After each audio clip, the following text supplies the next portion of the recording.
Fortifie-toi et prends courage. Fortifie-toi et prends courage. Il te dit ce matin, fortifie-toi et prends courage. Alléluia. Fortifie-toi et prends courage. Alléluia. Maintenant, tu vas demander le maître de Dieu. Dieu est avec toi. Dieu est pour toi. Personne n'est pour toi. Je ne mourrai pas. Alléluia. Il est merveilleux. Il est le roi de gloire. Le Seigneur des seigneurs. Jéhovah Sabaoth. Jéhovah Tikkun. Jéhovah Shammah. Jéhovah Jireh. Jéhovah El-Elyon. Jéhovah Elohim. Jéhovah El-Olam. Jéhovah Shammah. Jéhovah Jireh. Il est la présence de Dieu. Il a dit dans le nom de Jésus. Dans le nom de Jésus. Je suis fort. Je suis généreux. Je suis puissant. Je ne mourrai pas. Je vivrai. Je vivrai. Dans la prière, dans les jeux, dans les supplications, dans les actions de grâce, il agit. Et il se manifeste. Alléluia. Je proclame la vie. Je proclame l'abondance.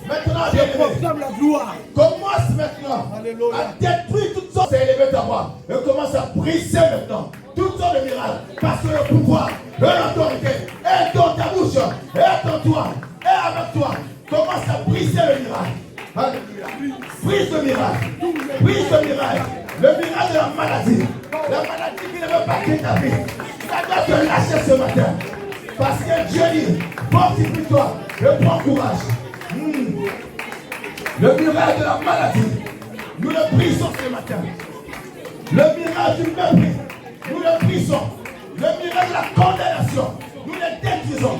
Le miracle de la malédiction, nous le brisons. Au nom de Jésus.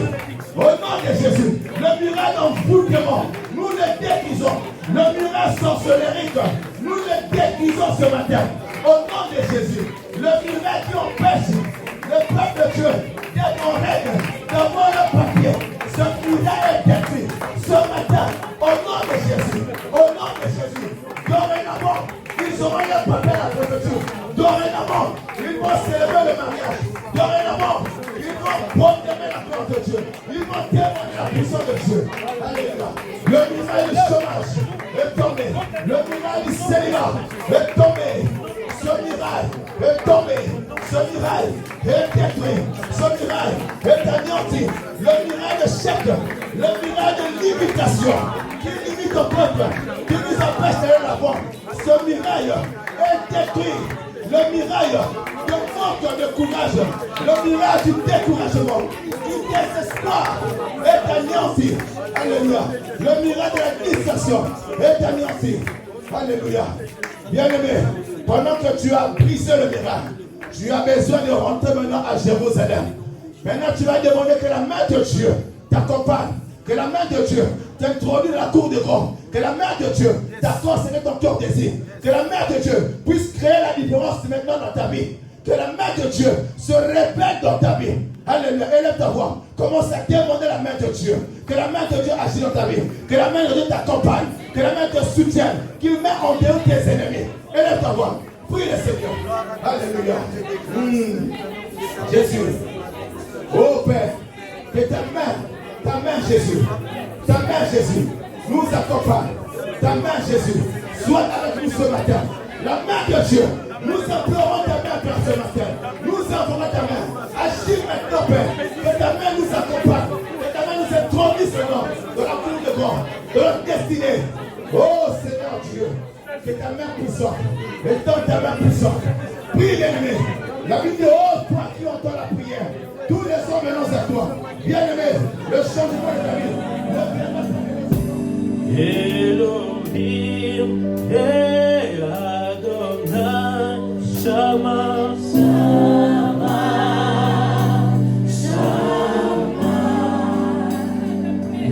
Elohim, Adonai, Shammah,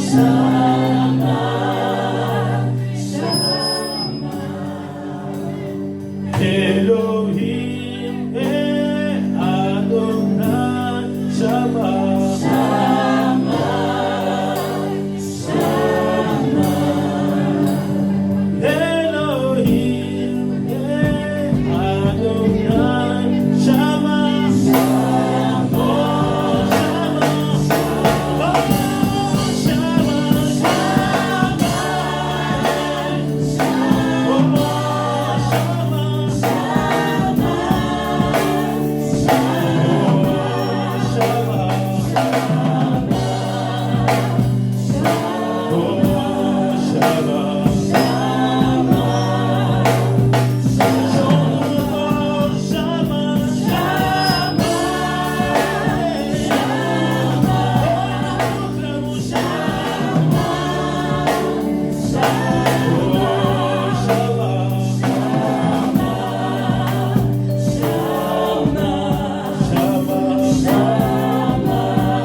le Dieu de mon salut. Oh Jésus mon roi, je veux me réjouir dans le Dieu de mon salut. Oh Jésus mon roi, je veux me réjouir dans le Dieu de mon salut. Oh Jésus mon roi, je veux me réjouir dans le Dieu de mon salut. Oh Jésus mon roi, je veux me réjouir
Shalom, shalom. Shalom. Shalom. Shalom. Il est vivant. Il est ressuscité. Le monde a mal roulé de quoi? Il est vivant. Il est ressuscité. Il est vivant. Il est ressuscité. Tout le monde adore la bonne.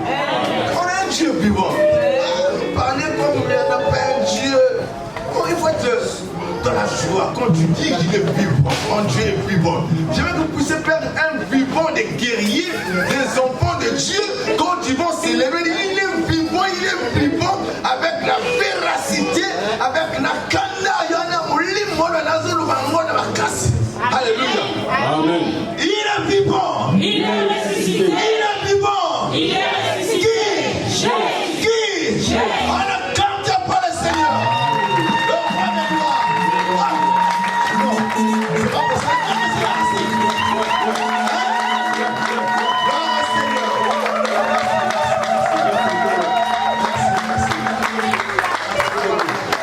Merci beaucoup. Bon, nous allons passer à autre chose. Hein? Alléluia, on a dansé. On va prier chaque chose à son temps. Dans son palais, tout s'écrit. Dans son palais, tout s'écrit. Dans son palais, tout s'écrit. Ah, le troisième gloire. En tout cas, moi, à votre place, troisième gloire, je me mets toujours debout. Lorsqu'on dit gloire, gloire, troisième gloire, nous le disons debout. On répète. Parce que nous honorons le roi des rois. Amen. Amen. Dans son palais, tout s'écrit. Gloire. Dans son palais, tout s'écrit. Gloire. Dans son palais, tout s'écrit.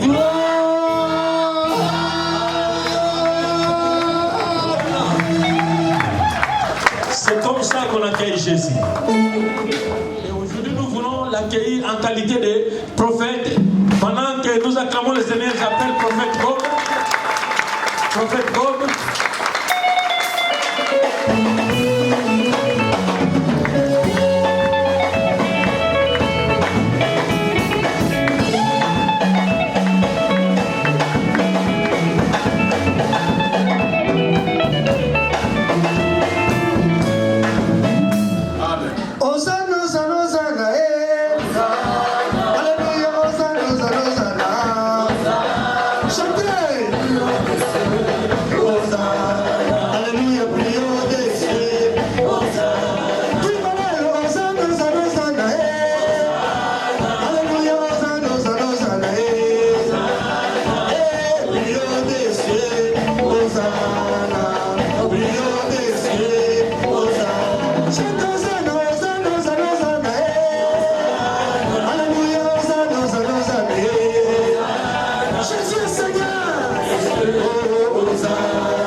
Thank you.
Avant tout, c'est la gloire à l'Éternel. Amen. Amen. Je suis très ravi. Amen. Et je suis très content. Peut-être c'est la première fois, mais pour moi, peut-être c'est la 1000e fois. Amen. Parce que même si on n'est pas présent, mais on est là dans l'esprit. C'est dans ma maison, c'est pour cela que je m'exprime. Que Dieu vous bénisse abondamment. Amen. Amen. Cet après-midi, nous allons partager pendant au moins 45 minutes sur un thème que j'ai intitulé du chiffre 3 à l'accomplissement. Du chiffre 3 à l'accomplissement. Vous savez, on a 5 ministères dans l'ordre ecclésiastique. D'après moi, il n'y a pas les plus grands. L'apôtre Pisse, après le prophète, après le pasteur, c'est les 5 grâces ministérielles. Ça ressemble, Dieu a mis ça pour édifier l'église. Mais au moins dans chaque grâce ministérielle, vraiment, il y a des particularités. Le pasteur, il apporte quelque chose, les prophètes, les docteurs, et ainsi de suite. Alléluia. Et ces 5 grâces, ce sont tout simplement, un jour Dieu permettra qu'on puisse développer cela ensemble, 5 enseignements fondamentaux que Dieu a laissés dans l'église. Quand vous voyez l'apôtre, il représente l'odorat, c'est le nez du crocodile. Un crocodile, quand il avance, il repère tout par son odorat, l'odeur. Donc quand vient un apôtre, il discerne. Quand vient l'enseignement apostolique, on discerne, est-ce que l'adoration est établie ici? Et tout le monde peut la constater. Ce n'est pas seulement celui qui est approprié de ces ministères. On peut constater réellement, est-ce que l'adoration est là? La manière que vous adorez, la manière que vous offrez à Dieu, la manière que vous êtes consacré, alléluia, ça nous permet de discerner réellement l'apostolat est dans cet ensemble. Alors ce n'est pas mon enseignement, c'est juste pour vous dire que quand vous recevez aussi un prophète, attendez-vous peut-être à des choses aussi mystérieuses, non seulement que la prophétie, et parler tel Dieu m'a dit, alléluia. On devait des fois aussi prophétiser par rapport à la parole du Seigneur. Vous y êtes? Vous y êtes? Que le Seigneur vous bénisse abondamment. Alors, allons-y dans les Écritures. Je ne me suis pas présenté, j'en ai pas besoin. Vous savez, aujourd'hui, les gens ils aiment bien, bon, je suis gradué, je suis licencié, j'ai fait ça. Est-ce que vous en avez besoin? Les peuples ont dit, présentez-nous les pères, c'est là nous suffit. Je suis marié avec des enfants, vous n'en avez pas besoin. Quand on est Dieu de la chair, on ne présente pas les enfants, ni les femmes, on présente une seule personne qui est le Seigneur. Moi, c'est ça l'éducation qu'on m'a donnée. Mais pour votre information, je suis marié, j'ai des enfants, alléluia. Et ceux qui me connaissent, ils connaissent que ce que je suis en train de dire, c'est là est vrai. Donc ce que j'ai fait dans le passé, ça n'a pas d'importance. Même l'église, ça n'a pas d'importance. Ce qui est important, c'est maintenant là. Que le Seigneur nous soit favorable et tout nous sera bien dans la suite. N'est-ce pas vrai? Si vous êtes toujours d'accord, il faut toujours répondre Amen. Si vous êtes silencieux, ça veut dire, on dirait qu'ils ne sont pas d'accord. Donnez-moi un bon Amen. Amen, amen. Que Dieu vous bénisse. Du chiffre 3 à l'accomplissement. C'est ça le thème. Et ces thèmes, nous allons les diviser en deux. C'est-à-dire, nous parlerons du côté ténèbres et du côté lumière. Je suis venu non seulement pour vous édifier, mais vous offrir aussi l'intelligence. Alors, suivez-moi très très bien. Nous allons commencer un peu du côté ténèbres et nous allons finir avec du côté lumière. Et vous allez voir que tout ça ressemble. Parce que toute explication doit être approuvée par la parole pour que les choses ne soient pas comme un slogan. Alléluia. Au livre d'Apocalypse chapitre 13.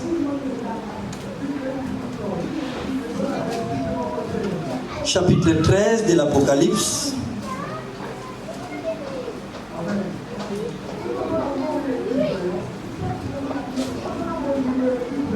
Que dit la Bible? À partir du verset 1er.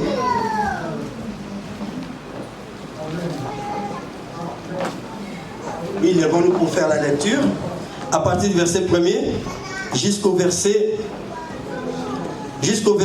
3. Après nous allons sauter, nous allons lire les versets 11. Les versets 11 jusqu'au verset 14.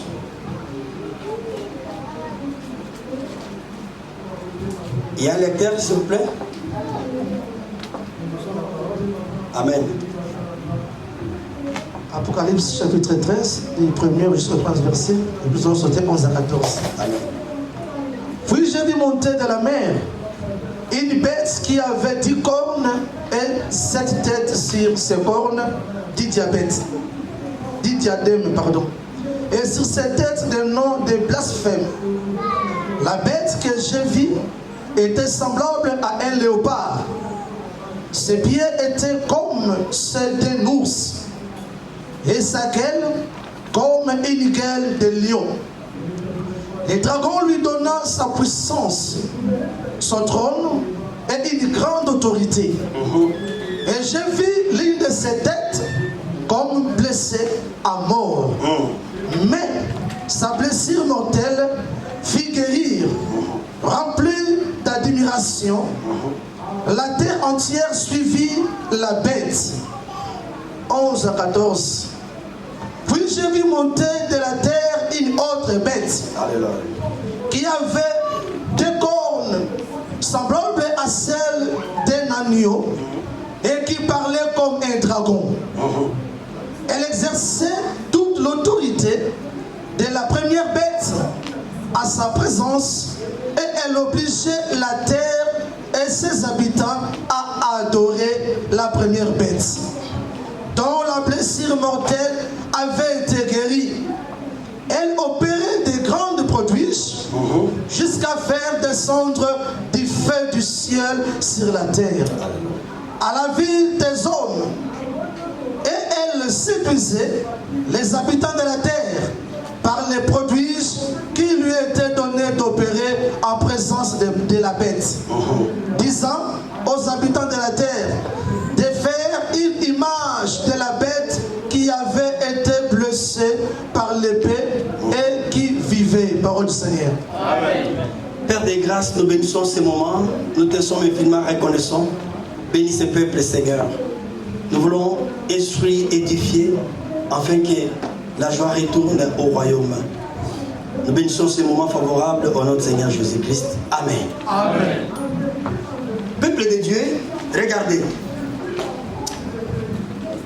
La Bible, comme a dit Timothée, l'écriture a été écrite pour instruire, enseigner, édifier, pour que l'homme de Dieu soit parfait.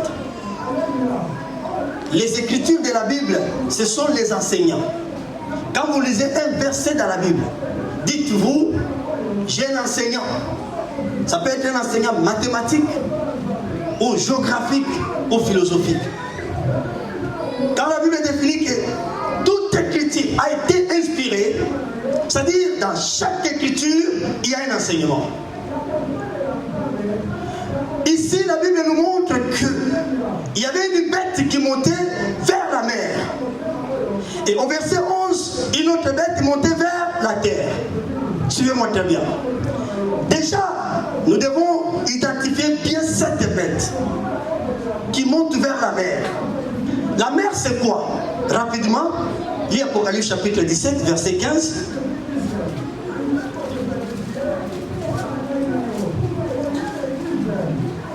Apocalypse chapitre 17, verset 15. Apocalypse 17, verset 15, nous avons la parole.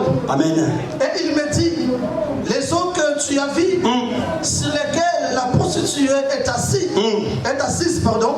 ce sont des peuples, Ah oui. des foules, des nations et des langues. Ah, les eaux auxquelles Jean tu as vu, auxquelles la femme prostituée est assise. Jean dans la vision, il a vu les eaux. Mais dans l'explication de cette vision, ce n'était pas eau charnelle, c'était des peuples, des langues, des nations, des tribus. Vous y êtes? Amen. Dans la Bible, on peut parler d'arbres, mais l'explication ne sera pas un arbre. Souvenez-vous du songe de Pharaon.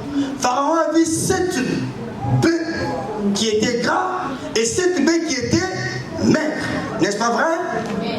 Alléluia. Amen. Lors de l'interprétation, que dira Joseph? Les 7 vaches gras que tu as vues, ce sont les 7 années de bonheur.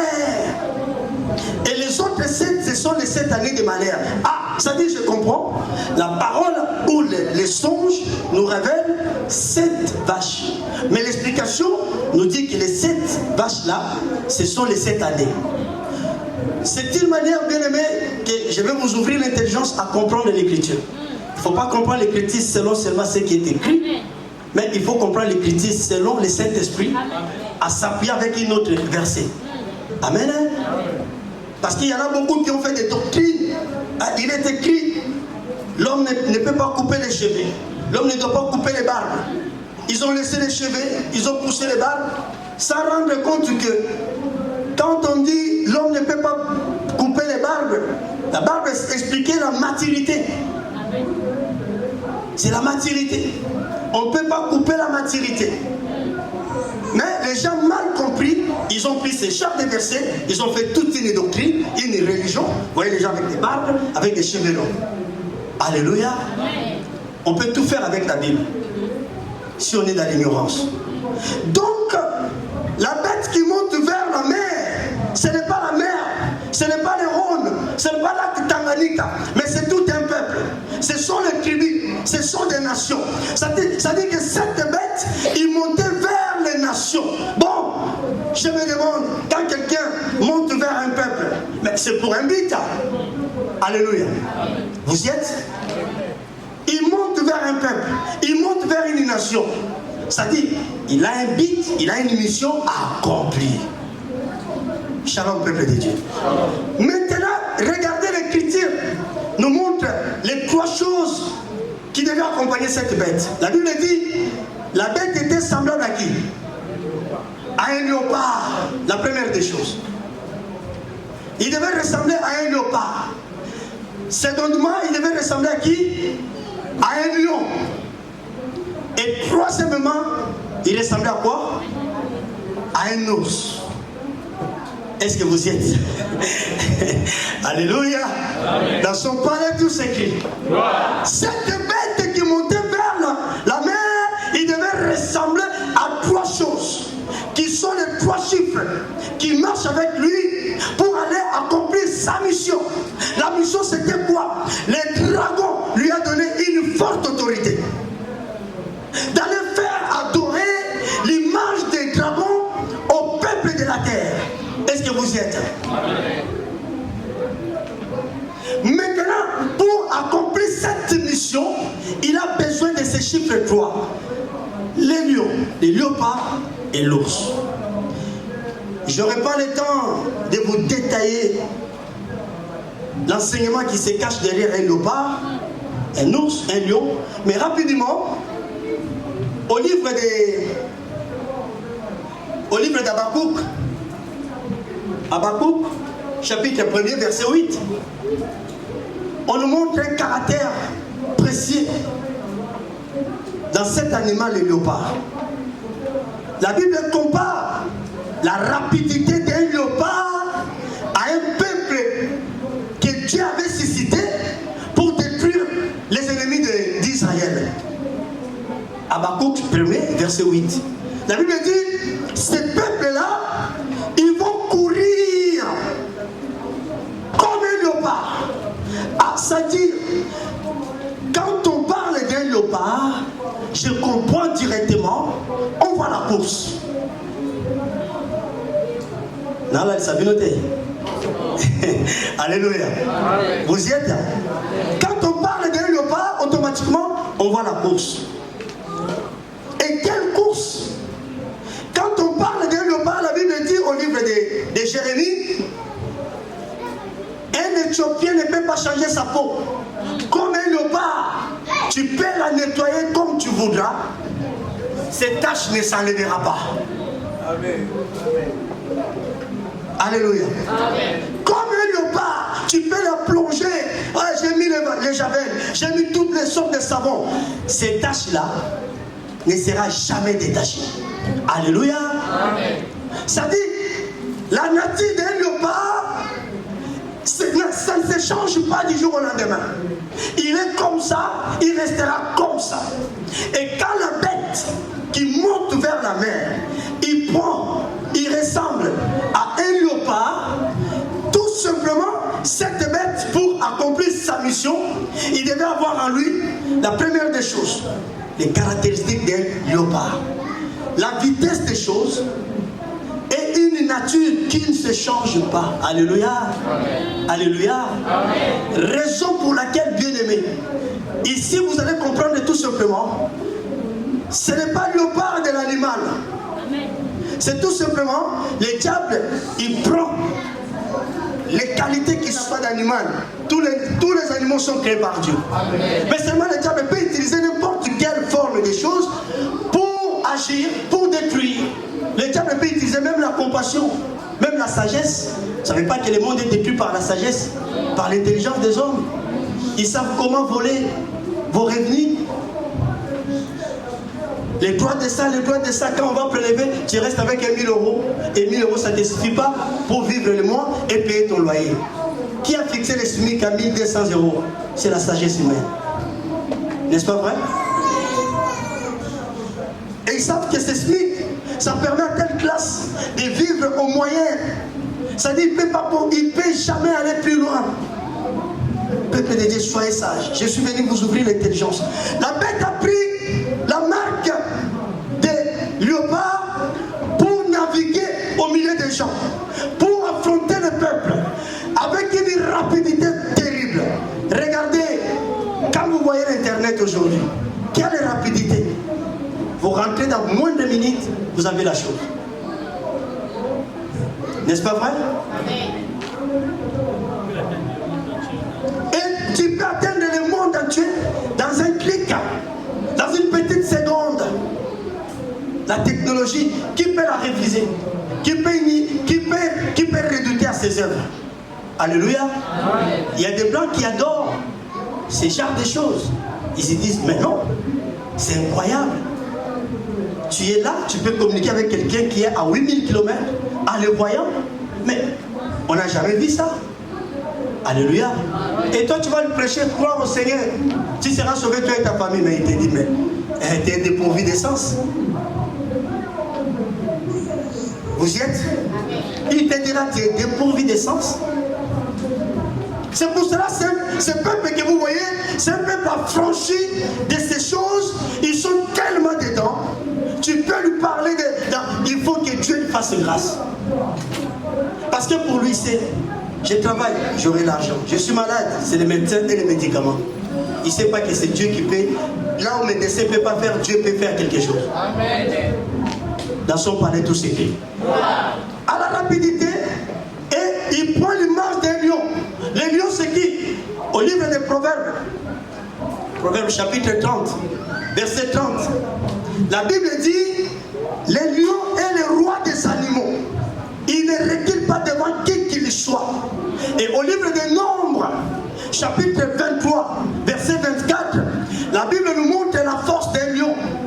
Le peuple d'Israël qui campait, la Bible dit,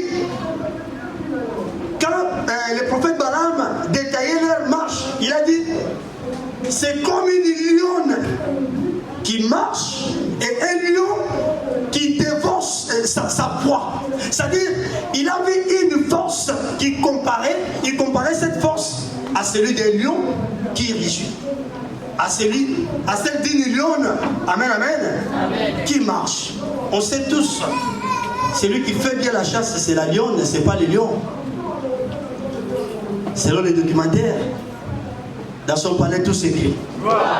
Alors vous allez rendre compte qu'on nous montre la force des lions. C'est-à-dire ici, lion, quand cette bête, il prend deuxième chiffre comme les chiffres, la marque des lions, il veut tout simplement dire que il va monter avec une autorité terrible, une force terrible. Et cette force, cette autorité, c'est tout simplement la force du mal, la puissance du péché.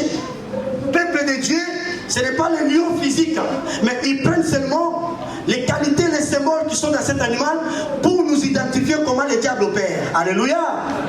Le diable est en train d'agir avec la puissance du mal. Laisse-moi dire à quelqu'un, Jésus a dit, le prince de ce monde viendra. Mais ce qui fera ma force, il ne trouvera ni ses traits à moi, ni ses marques à moi. La force de l'ennemi, c'est le péché. Dites Amen. Amen. diable a dans la bokozika ceux qui ici quand ils sont morts. S'il n'y a pas le péché, base à l'attaque 40 000 aux alamologues. Non, personne n'a pas la même. Qu'il se réunisse à nation en nation, mais sois saint. Tu verras la force de Dieu. La force de l'ennemi, ce qui donne aux ténèbres le pouvoir, c'est le péché, c'est le mal. C'est pour cela il doit agir pour multiplier le péché dans les nations. Peuple de Dieu, vous trouvez certaines choses normales, mais reculez 100 ans en arrière, même 50 ans en arrière, ce n'était pas comme ça. 50 ans en arrière, on ne voyait pas les gens qui marchaient avec des comment dirais-je, des vêtements de chambre, en disant qu'il fait chaud, c'est l'été, je peux m'habiller comme ça, et autorisé par tout le monde, autorisé par la loi, par les chefs de la ville. Alléluia. Amen. 50 ans en arrière, tu vois des hommes qui s'embrassent, mais vous allez les tabasser. Mais aujourd'hui, non. C'est légalisé. Aux États-Unis, il y a tout un quartier, c'est consacré que pour les homosexuels. Tout un quartier, comme là, Vénitieux, tout est Vénitieux que pour eux.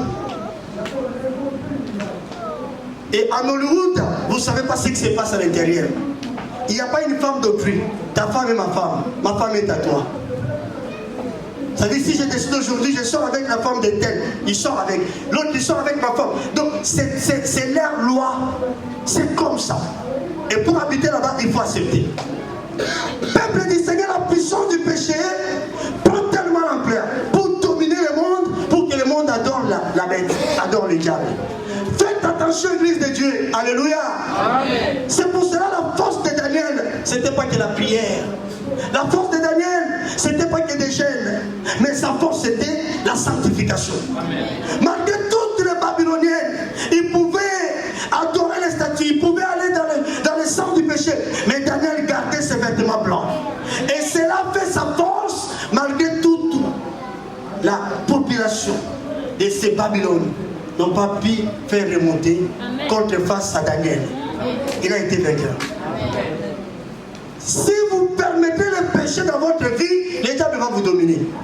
Tu peux vivre avec qui qu'il soit, magicien, sorcier, mais tant qu'en toi, il n'y a aucun péché, il ne te fera rien. Non, dites-moi un bon amen. Alléluia. Peuple du Seigneur, la sainteté, c'est la nature de Dieu. Raison pour laquelle cette bête, il prend la deuxième marque, les lions.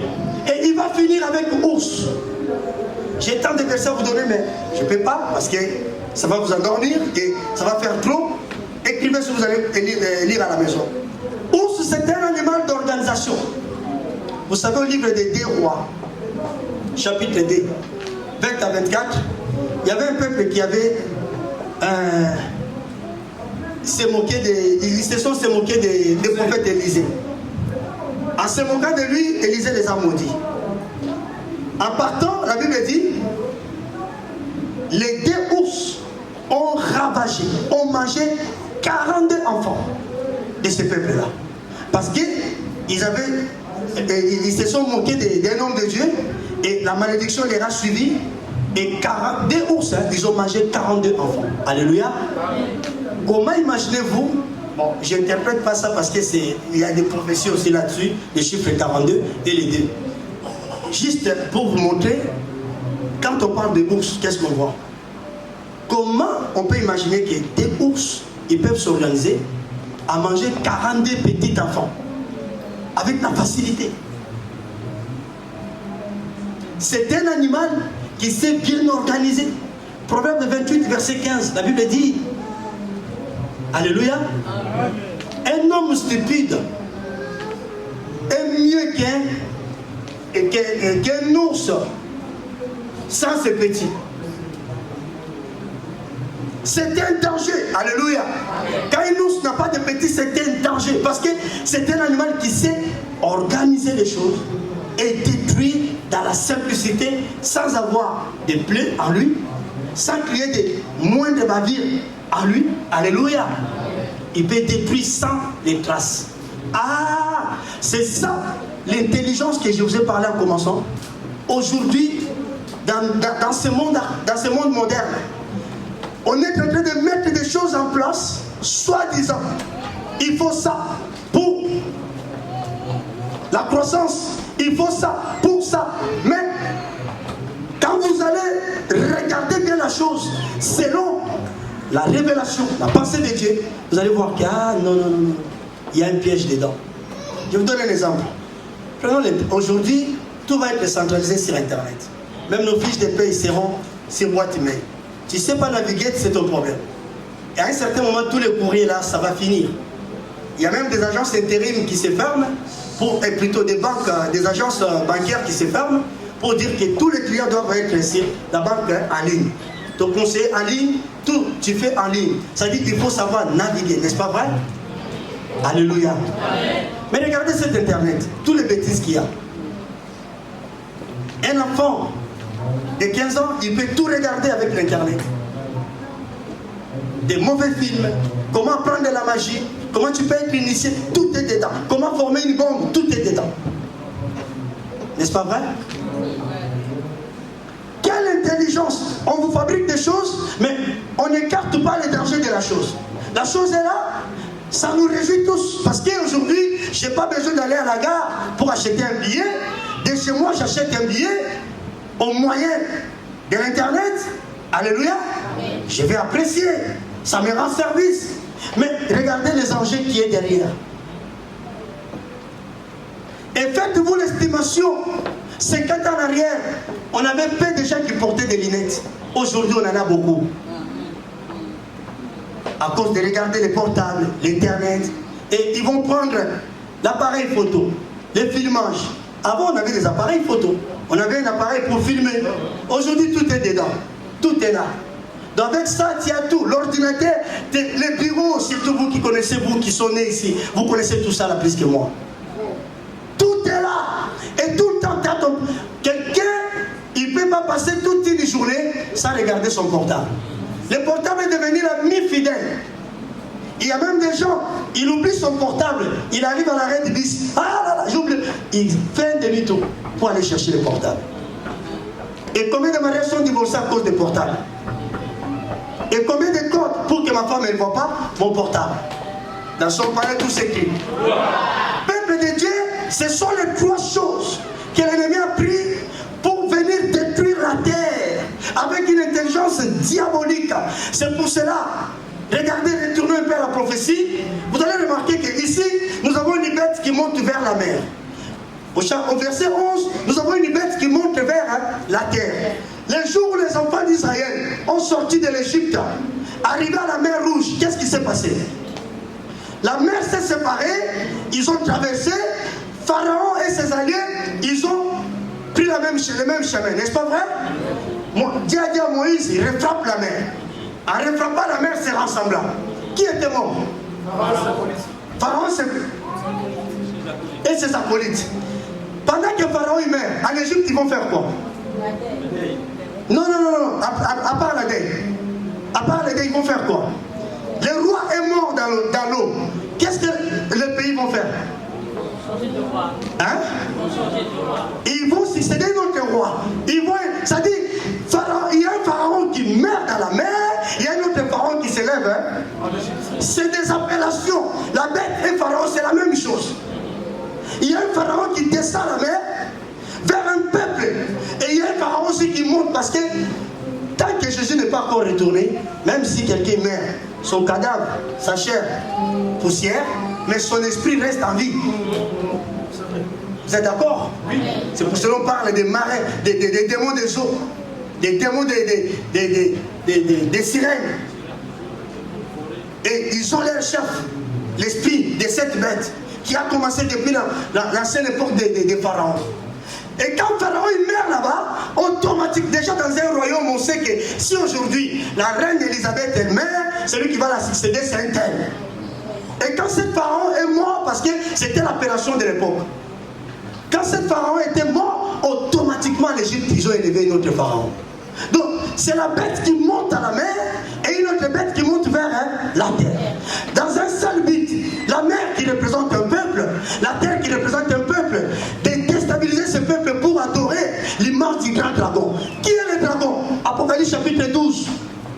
à partir du verset 5, la Bible dit, le dragon, qui est l'ancien serpent qui séduit Ève, qui est le Satan, le diable. Et regardez, le dragon a pris tout son pouvoir, l'autorité et le trône. Est-ce que vous y êtes? Il a pris 3 choses. Pouvoir, puissance et quoi? C'est l'Apocalypse 13.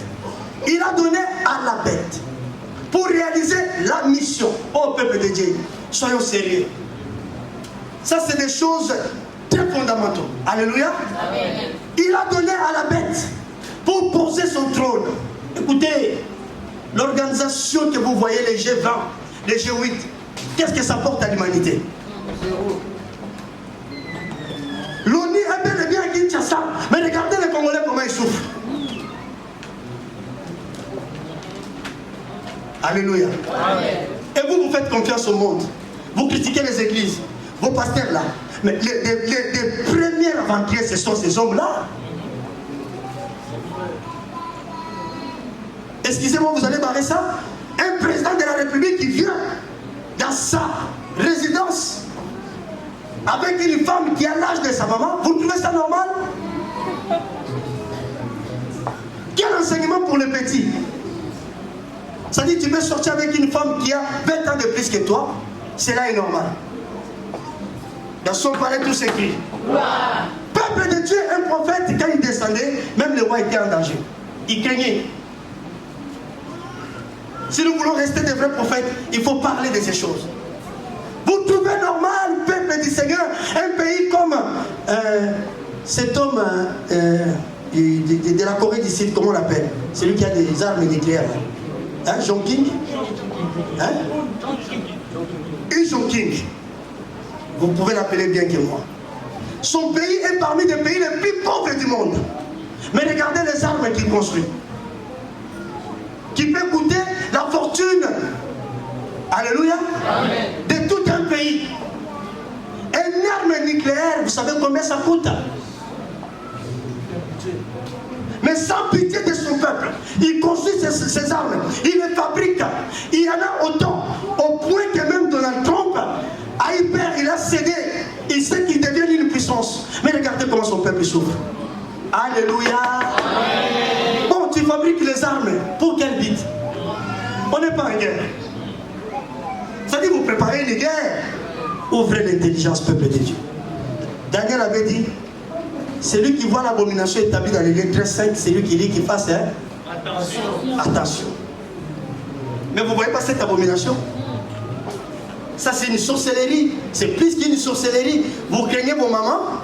Parce que depuis lors, on vous a dit que c'est une sorcière. La maman qui t'a mis au monde, tu l'appelles plus, tu ne l'envoies plus rien parce qu'elle est sorcière.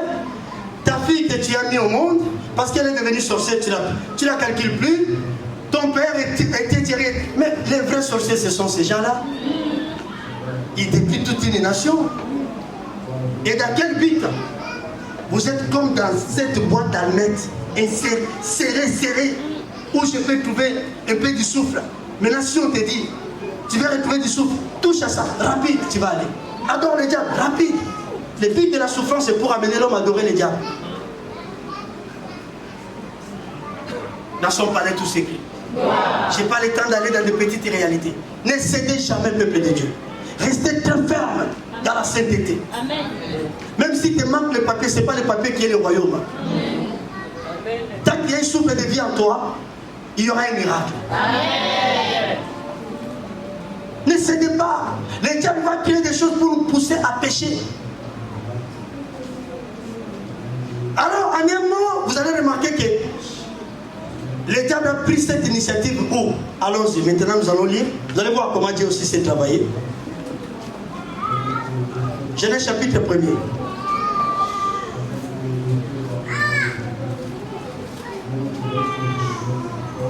Genèse chapitre 1er.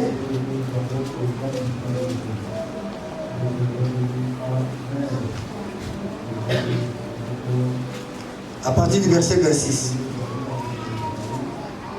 Genèse chapitre 1er. 26 à 28. À 28, nous avons la parole. Amen. Puis Dieu dit, faisons l'homme à notre image, selon notre ressemblance, qu'il domine sur les poissons de la mer, sur les oiseaux du ciel, sur les bétails, sur toute la terre et sur tous les reptiles qui rampent sur la terre. Dieu créa l'homme à son image. Il les créa à l'image de Dieu.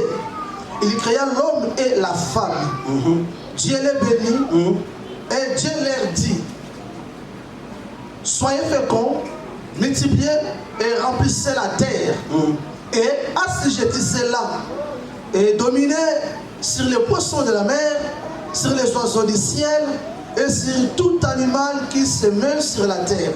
Parole du Seigneur. Amen. Parole du Seigneur. Amen. Dieu sort de son trône, il libère quelque chose. Il dit: créons l'homme à notre image. Regardez, suivez-moi très bien. Ici, ce que je vais retenir, une parole qui va nous accompagner pour montrer que Dieu a marché aussi dans toi pour accomplir quelque chose. Dieu a dit que cet homme-là que j'ai créé à mon image, n'est-ce pas vrai? C'est-à-dire qu'il y a les attributs de Dieu. Quand la Bible dit créons l'homme à notre image, c'est au pluriel. Dieu n'avait pas son fils, son esprit, comme on dit, il y avait beaucoup de gens. Non, Dieu était lui-même avec ses attributs. Parce que Dieu, c'est un Dieu sauveur, c'est un Dieu bénédiction. Il marche avec tous les attributs. Et quand il parle au nom de ses attributs. Vous me comprenez? Et il a créé l'homme, il a mis ses attributs. Comme l'œil que vous voyez là, l'œil, c'est l'esprit de la prophétie. Même Matthieu a dit, les yeux sont les lampes du corps. Mais Dieu a cet œil, comme dit l'Apocalypse. Alléluia. Amen. Les oreilles, imaginez-vous quelqu'un qui n'entend pas. Peut-être tu diras, mais il fait ça, il fait exprès ou... Comment moi j'entends facilement? Qu'est-ce qu'il y a dedans pour que tu entends? C'est Dieu qui l'a fait comme ça. N'est-ce pas vrai? Dieu a créé l'homme un peu à son image, malgré ce n'est pas simplement la morphologie là, mais ça ressemble un peu, mais c'est plus beaucoup dans l'esprit. Alors vous allez remarquer que, arrivé au verset 28, Dieu a dit, soyez féconds. N'est-ce pas ça? Et multipliez, vous remplissez. Dieu est béni d'Adam. Quand Dieu a lâché ça, donc il veut réaliser quelque chose. Avec Adam, Adam n'a pas rempli la terre. N'est-ce pas vrai? Adam a eu combien d'enfants? 2 enfants. Allons-y, Genèse chapitre 9. Deuxième personnalité. Vous allez voir que ce ne sont pas des philosophies, c'est des mêmes promesses, mêmes paroles qui ont été faites à Adam, ça va répéter à Noé. Genèse chapitre 9.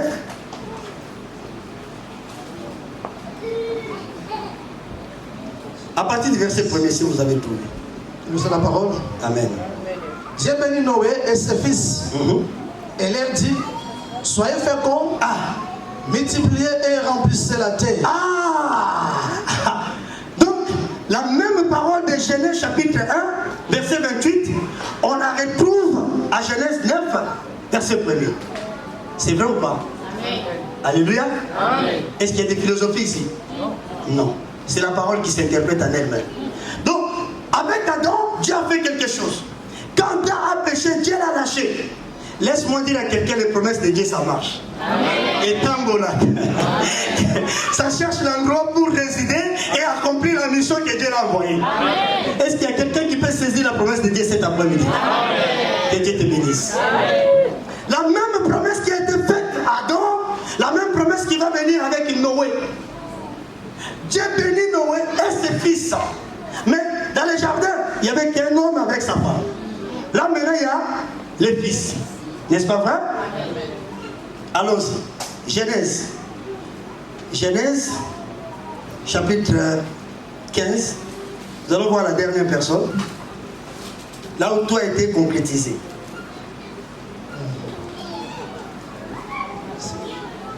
Attends, je cherche.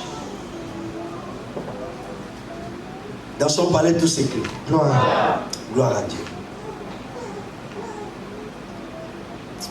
Genèse chapitre 16.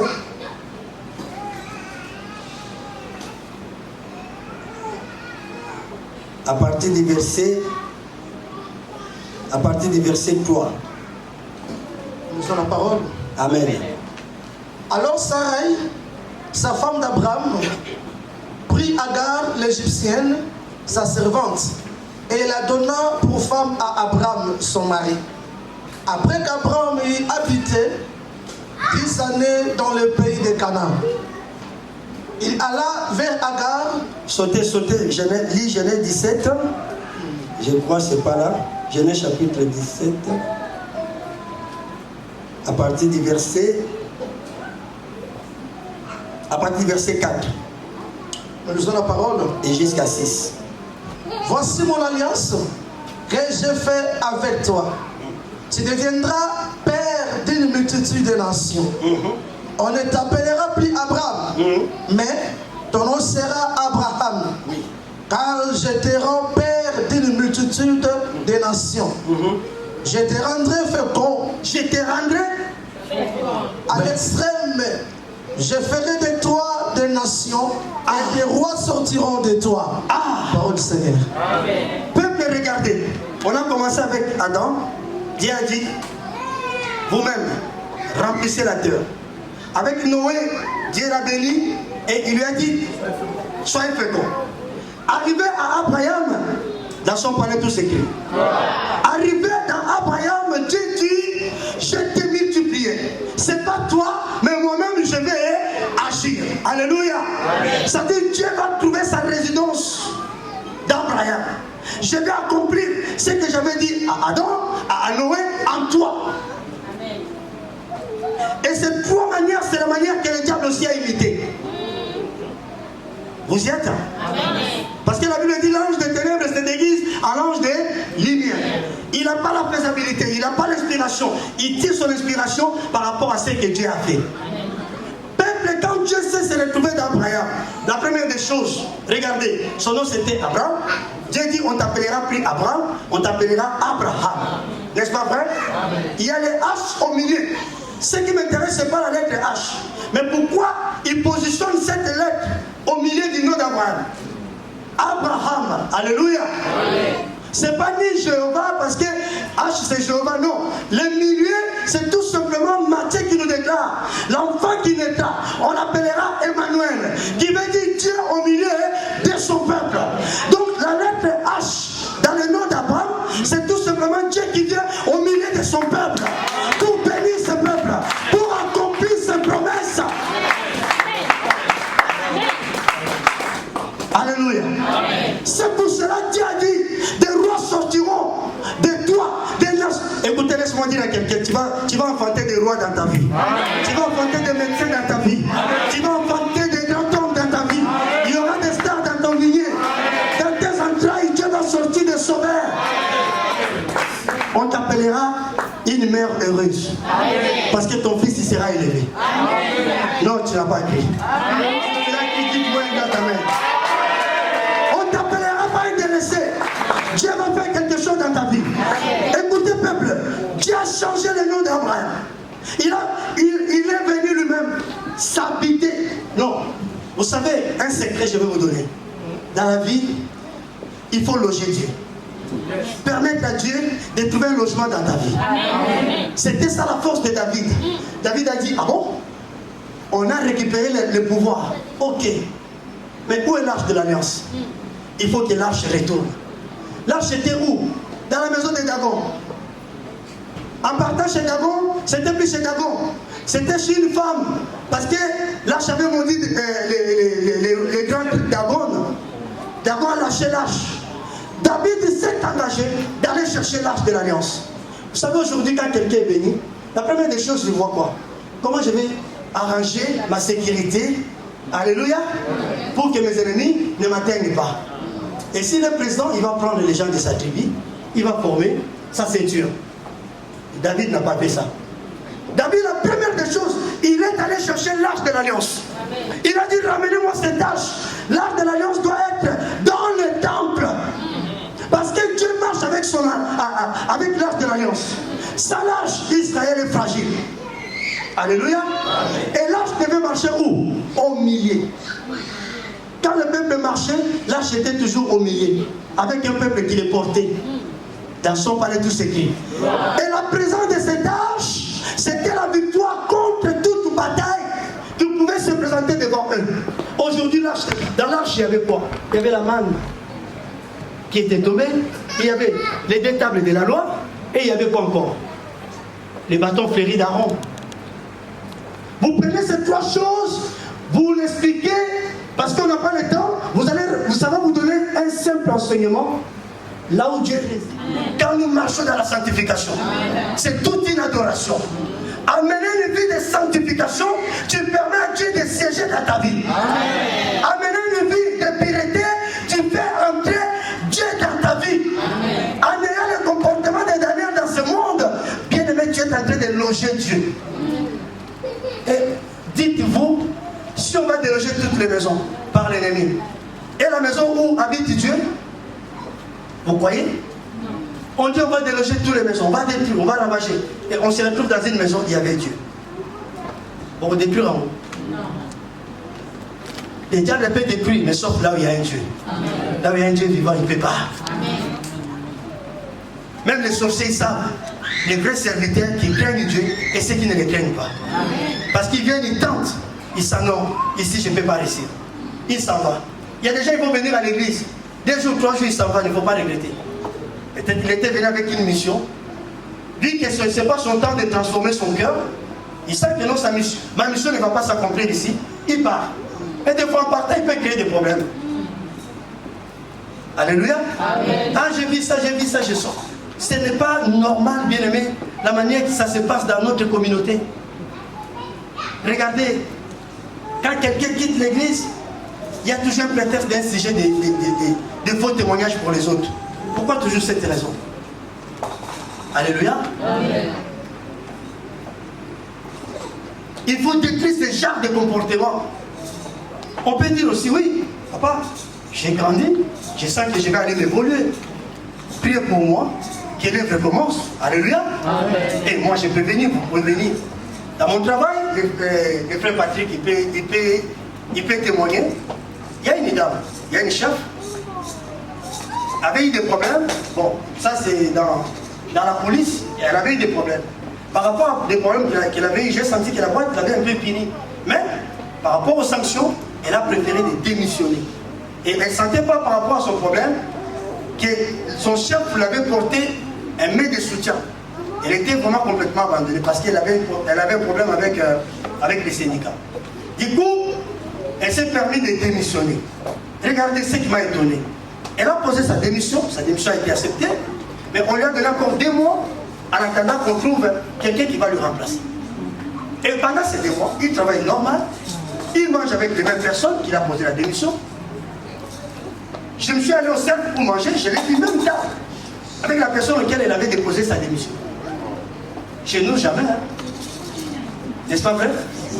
Un évangéliste qui quitte l'église. Non, pasteur dit là, c'est un faux. Non. Il allait me tuer. Le frère Patrick, c'est un jaloux de moi. Je prêche bien. C'est pour cela qu'ils sont jaloux. Et je peux bonnement quitter aussi sans créer des problèmes. N'est-ce pas vrai? Ça, c'est le diable. Peuple de Dieu, habiter Dieu dans une maison, c'est écarter tous les mauvais comportements. Dieu est descendu jusqu'à Abraham pour bénir. Il a dit, les rois des nations seront bénis en toi. Et automatiquement, quand Dieu parlait comme ça, il rend Abraham la mère de l'humanité. C'est lui qui reçoit la semence d'en haut pour produire, pour donner les fruits. Ésaïe 55, la Bible dit, la pluie doit tomber pour ensemencer la terre. Sans la pluie, la terre n'aura pas la semence. Dieu, il descend au ciel qu'il était, il va trouver qui Abraham comme véritable terre. Ah, c'est pour cela, l'homme a été créé de la poussière, hein, de la terre. N'est-ce pas vrai? Abraham aussi, c'est une terre.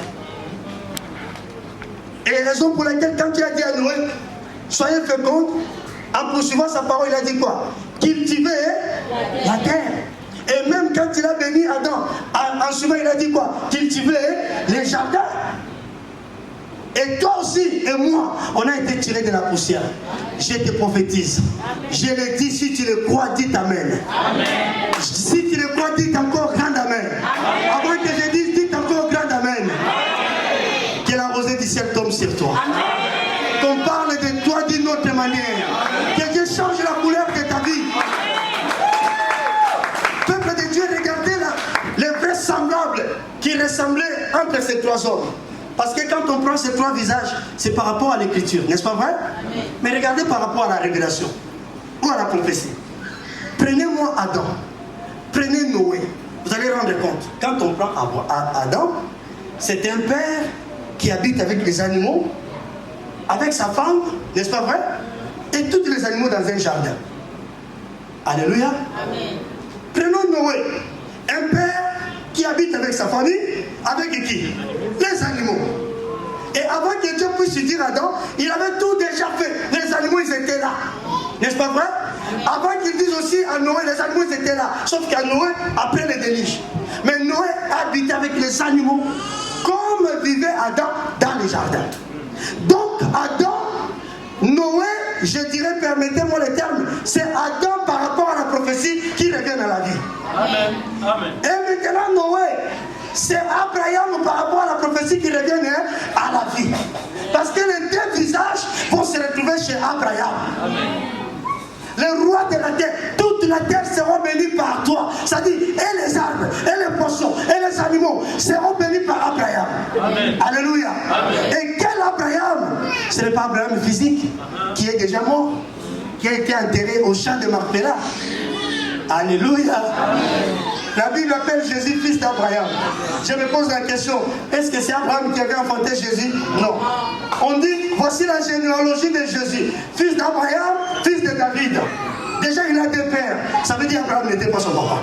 C'était tout simplement pour dire que cet Abraham, les traits qu'il portait, voilà la référence. Voilà la réalité. Il était le père de la foi. Oh, le consommateur de la foi, c'est le Seigneur Jésus. Le porteur de la parole, c'est le Seigneur Jésus. Il a porté la parole, il a incarné le ciel, il a incarné toutes les choses. Qu'on te prive tout, sauf Jésus. Qu'on te prive la nourriture, sauf Jésus. Qu'on te prive l'élévation, sauf Jésus. Ayez Jésus, tu auras tout. Ayez Jésus, tu as le monde, tu as le succès.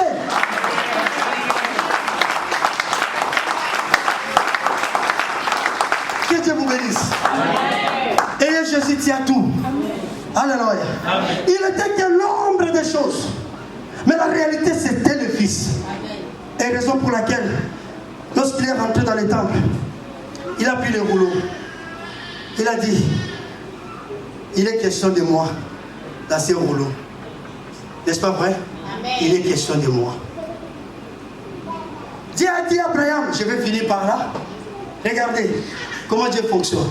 Il a dit à Abraham, ta 4e génération reviendra ici en Égypte.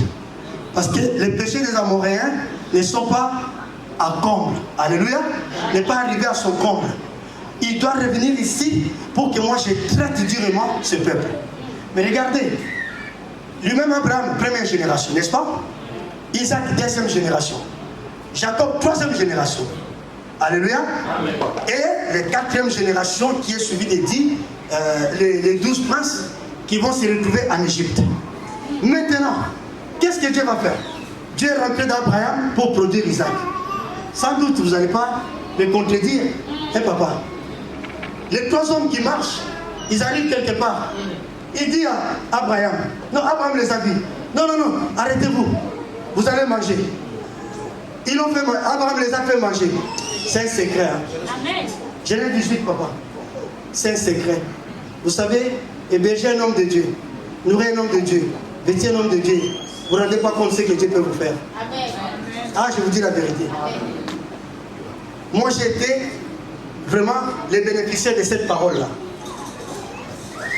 Tous les jours, j'apportais au moins quelque chose pour mes pères spirituels. Je vous dis, tous les jours. J'ai travaillé dans la boulangerie de mon oncle. Tous les jours, regardez ce que je faisais. Si aujourd'hui, j'ai dit, j'apporterai Papa Ndinga un gâteau, j'ai fait les gâteaux à sa façon, donc à sa morphologie. Parce que Ndinga est comme ça, un peu costaud, j'ai grandi la pâte. Dieu m'attend, hein, je vous dis la vérité.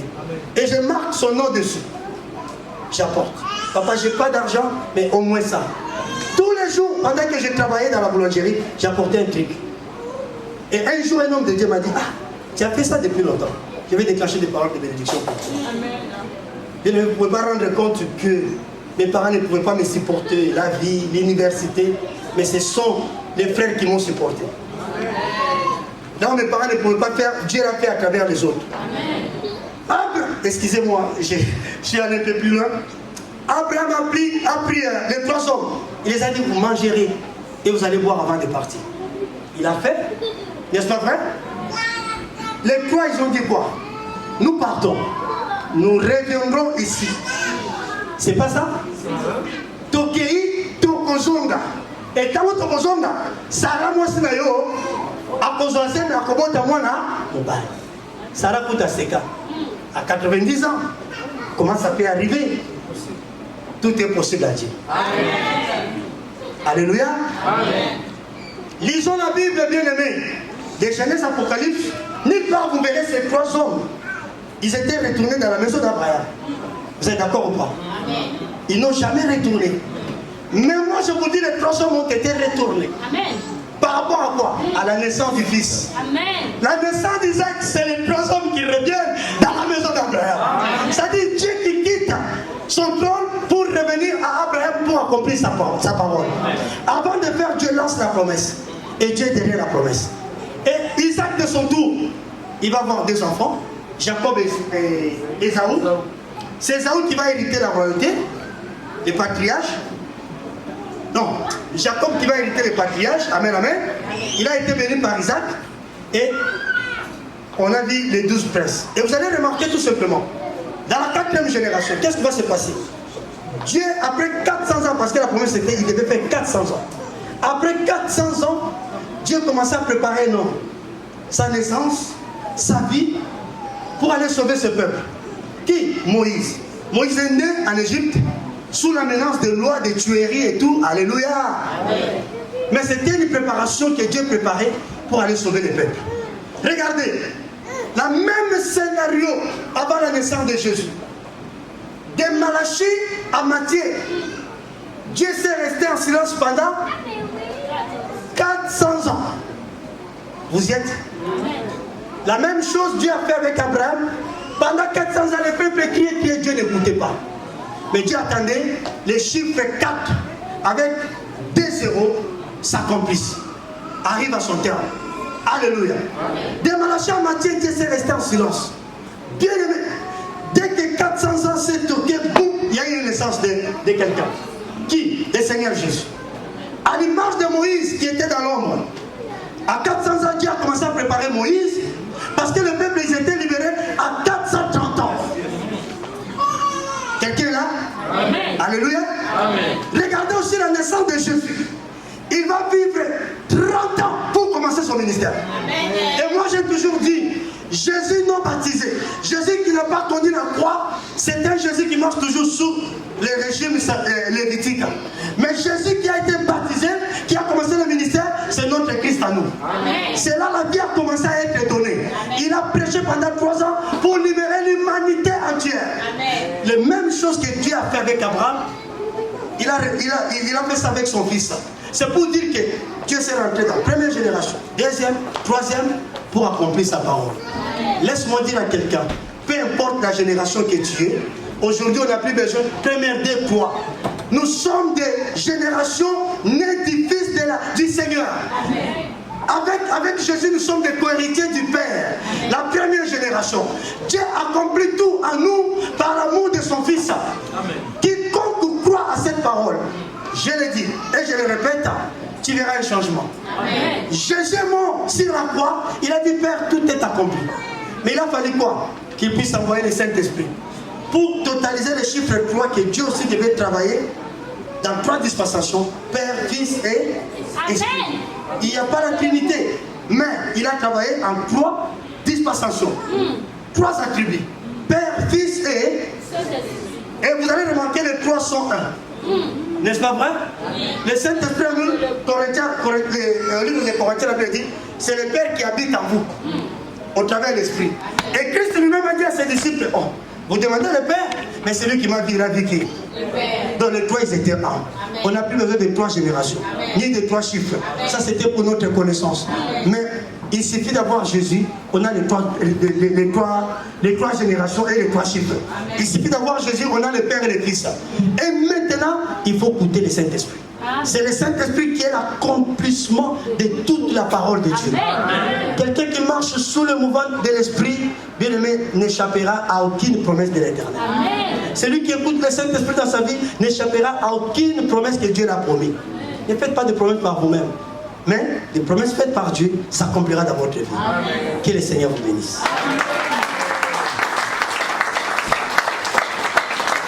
Dieu est tout puissant, quand mon cœur considère tout l'univers créé par ton pouvoir. Oh, les Seigneurs et les éclairs de ton amour. Oh, l'éclair matin, oh, les ombres du ciel de tout mon être. Et tout mon être, alors s'élève un chant. Oh, s'élève un chant. Dieu tout-puissant, Dieu tout-puissant, que tu es grand. Papa, tu es grand. Et tout mon être, alors s'élève un chant. Dieu tout-puissant, que tu es grand. Oh, quand par les bois ou la forêt profonde, j'entends tous les oiseaux chanter.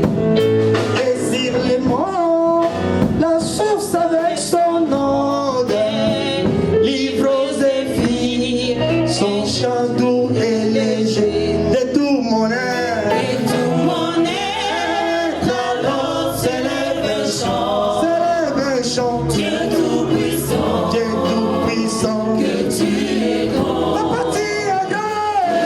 Mon être, alors s'élève un chant.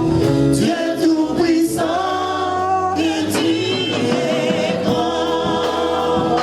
Quand je songeais au sublime mystère, Maintenant, un Dieu si grand a pu penser à moi, et que son fils est devenu mon frère.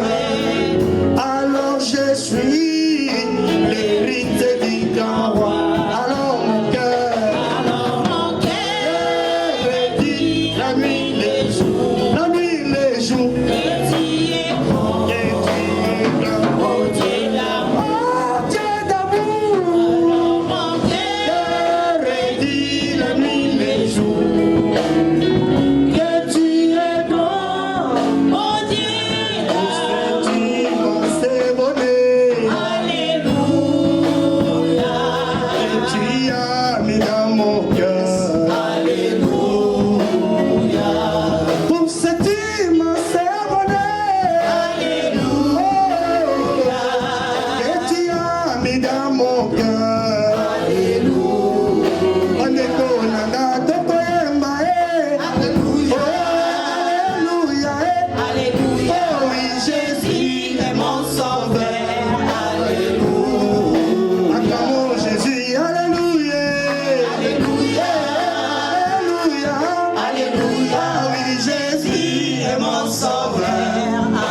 l'attend.